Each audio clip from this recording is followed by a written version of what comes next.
our way to do our first shoot here in St. Augustine. It is a sailing vessel, a sailboat, live aboard. I forgot how many feet it is. I think it's 41 or something like that.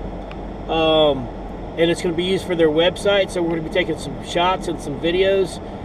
It'll all be above water, which is a little bit nerve-wracking, but it should be fun.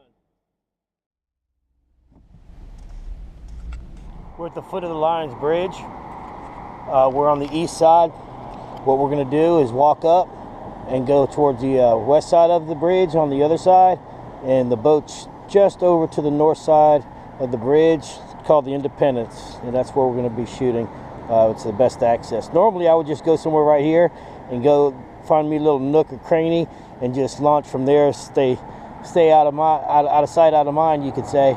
But this time we have to, I'd feel better getting into a spot that I can fly over water and feel safe. So I want to be as close as I can. See, that's the boat right there. It's called the Independence. This is, a pretty good spot when it comes to closeness, but there's too many people walking up and down this way, so we're gonna have to go over there and fly from there and go over there. Got my stuff all set up and we are ready to shoot, so I'm gonna shoot.